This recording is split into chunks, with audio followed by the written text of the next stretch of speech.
মিলাদুন নবী কারে হয় আর সিরাতুন নবী কারে হয়? সম্মানিত প্রিয় হাজিরিন, আমরা দেখতে দেখতে আরবি মাসের রবিউল মাসে আমরা আজকে দ্বিতীয় জুম্মায় আমি আপনি উপস্থিত হয়েছি। যে মহান রব্বুল আলামিন এই পৃথিবীতে অসংখ্য অগণিত নবী এবং রাসূলকে পাঠিয়েছিলেন। তার মধ্যে সবচাইতে আল্লাহ পাক রব্বুল আলামিন যে রাসূলকে ভালোবাসতেন সে রাসূলের নাম কি বলেন তো? আমার আপনার শেষ নবী জনাব মুহাম্মদ রাসূলুল্লাহ সাল্লাল্লাহু আলাইহি ওয়াসাল্লাম। সেই রাসূলকে আল্লাহ পাক রব্বুল আলামিন এই রবিউল মাসে পৃথিবীতে আগমন পাঠিয়েছিলেন। সুবহানাল্লাহ। কোন তাফসীরে লিখেছেন 8 রবিউল, কেউ লিখেছেন 9, কেউ 10, কেউ 11, কেউ 12 রবিউল। আজকে কিন্তু সেই 12ই রবিউল আওয়াল। কিন্তু আল্লাহ পাক রব্বুল আলামিন আল্লাহর হাবিব সাল্লাল্লাহু আলাইহি ওয়াসাল্লামকে আল্লাহ পাক রব্বুল আলামিন 12ই রবিউল আওয়াল দিন ছিল সোমবার আল্লাহ তাআলা পৃথিবীতে পাঠিয়েছিলেন। সম্মানিত প্রিয় হাজিরিন, এমন একজন নবীকে আমি আপনি পেয়েছি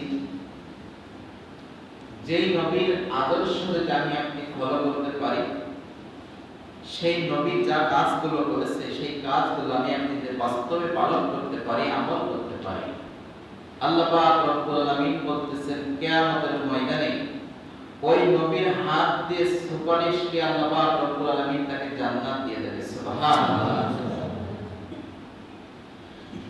এজন্য আজকে আমি আপনি শুনবো যে আল্লাহ পাক রব্বুল আলামিন রাসূলকে পাঠাইছে মিলাদুন নবী সম্পর্কে এবং সিরাতুন নবী সম্পর্কে। মিলাদুন নবী কারে হয় আর সিরাতুন নবী কারে হয়? মিলাদুন নবী কওয়া হয় আমাদের সমাজে যেটা বেশি পরিচিত, যে আমি আপনি এই যে আজকে 12 রবিউল আওয়াল বিভিন্ন জায়গায় বিভিন্ন মসজিদে কিন্তু কিছু মিষ্টি এনে কিন্তু মিলাদ পড়ে দোয়া করে কিন্তু দোয়া করে হয়ে যায়। রাসূল সাল্লাল্লাহু আলাইহি ওয়াসাল্লামের 1 থেকে 40 বছর পর্যন্ত এটা ছিল মিলাদুন নবী। কি নবী? মিলাদুন নবী। আর 40 থেকে 63 বছর এই 23 বছর ছিল সিরাতুন নবী। কি নবী? সিরাতুন নবী।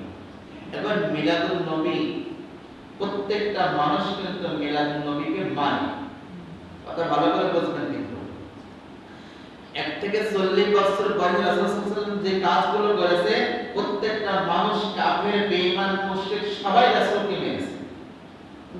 কিন্তু যখন 40 থেকে 63 বছর রাসূল সাল্লাল্লাহু আলাইহি ওয়াসাল্লাম জীবনে বাস্তবে সমাজে রাষ্ট্রে যেটা করেছে এইটা কাফের, বেঈমান মানে।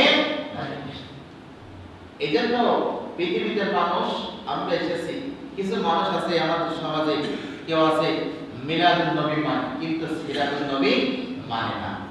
এখন যদি বলেন মিলাদুন নবী মানে সিরাতুন নবী মানে না কারা, আজকে আমরা কথা বললে এখানে বোঝা যাবে যে কারা মানে আর কারা মানে না।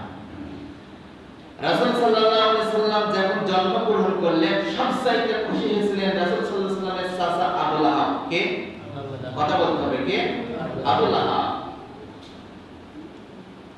রাসূল সাল্লাল্লাহু আলাইহি ওয়াসাল্লাম যখন পৃথিবীতে আগমন করলেন, আগমন করার পরে আবু লাহাবের বাড়ি একজন দাসী ছিলেন। এই দাসী চলে গিয়েছে, আব্দুল্লাহ ছেলে মুহাম্মদ পৃথিবীতে আগমন করেছে। যার পরে দেখে চাঁদের মুখ, আমি আপনি আকাশে চাঁদ দেখি, কিন্তু আল্লাহ পাক রব্বুল আলামিন এত সুন্দর চেহারা, এত সুন্দর উজ্জ্বল নক্ষত্র একজন মানুষকে আল্লাহ পাক রব্বুল আলামিন পৃথিবীতে আগমন করেছে। ওই ব্যক্তি বলতেছে আমি এমন সুন্দর মানুষ আর পৃথিবীতে দেখি নাই। সুবহানাল্লাহ। এবার এই দাসী রাসূলুল্লাহ সাল্লাল্লাহু আলাইহি সাল্লামকে জন্মগ্রহণ করা দেখার পরে আবু লাহাবের বাড়ি চলে গিয়েছে। যাওয়ার পরে বলতেছে হে নেতা, আপনার ভাই আব্দুল্লাহর ছেলে মুহাম্মদ পৃথিবীতে আগমন করেছে। এই কথা শোনার সাথে সাথে আবু লাহাব বলতেছে হে আমার দাসী, এই বাড়ি থেকে বের হওয়া তোমার জন্য নিষেধ ছিল, তুমি কেন এই বাড়ি থেকে বের হয়ে গেলে? তোমাকে সাজা দেওয়া হবে। ডাককে বলতেছে, হে আবু লাহাব, হে আমার নেতা, আপনার ভাই আব্দুল্লাহ পৃথিবীতে বেঁচে নেই। আল্লাহ পাক রব্বুল আলামিন আপনার ভাইকে দিয়ে পৃথিবীতে বাঁচিয়ে রাখতো। আপনার এই ভাতিজাকে দেখার সাথে সাথে আপনার ভাই এত খুশি হতো, পৃথিবী আর কোনো মানুষ এত খুশি হতো না। সুবহানাল্লাহ। এবার আবু লাহাব ডাকতে বলতেছে, হে আমার দাসী, আজকে এই দিনে তুমি আমাকে এমন একটা সংবাদ দিলে, আমি আবু লাহাব বলতেছি আমার ভাতিজাই পৃথিবীতে আগমন করেছে। আমি আবু লাহাব অত্যন্ত খুশি হয়েছি। আজকের এই খুশির কারণে আমি আবু লাহাব বলতেছি, আজকে তোমাকে আমি আজাদ করে দিলাম, অর্থাৎ তোমাকে আমি মুক্ত বাতাসে ছেড়ে দিলাম। সুবহানাল্লাহ। সেই জামানার দাসীদেরকে নেতা বর্গ মানুষ তারা কিনে রাখতো। কি রাখতো? কিনে রাখতো। আবু লাহাব সেই জামানার কিন্তু একটা প্রভাবশালী লোক ছিলেন। তিনি এই দাসীকে কেনার পরে যখন এই সংবাদ দিল, আবু লাহাব বললেন যে আজকের এই দিনে তুমি আমার যে খুশি সংবাদ দিয়েছো, এই সংবাদের ওসিলায় আমি তোমাকে মাফ করে দিলাম, তোমাকে মুক্ত বাতাসে ছেড়ে দিলাম, তোমার যেখানে মন চায় তুমি সেখানে চলে যাও। সুবহানাল্লাহ। তাহলে আবু লাহাব এই কথা বলার পরে বলতেছে, আজকে আমি অত্যন্ত বড় খুশি। আল্লাহর হাবিব সাল্লাল্লাহু আলাইহি ওয়াসাল্লাম হাদিসের ভিতরে বলতেছেন, কিয়ামতের ময়দানে অসংখ্য অগণিত মানুষকে আল্লাহ পাক রব্বুল আলামিন জাহান্নামের ভিতর নিক্ষেপ করবেন। মানুষগুলো দাও দাও করে জ্বলতে থাকবে, কিন্তু আবু লাহাবকে আল্লাহ পাক রব্বুল আলামিন জাহান্নামের ভিতরে দুইটা পায়ে আমি আপনি যে স্যান্ডেল পরে, এই স্যান্ডেলের দুইটা ফিতা দেওয়া হবে।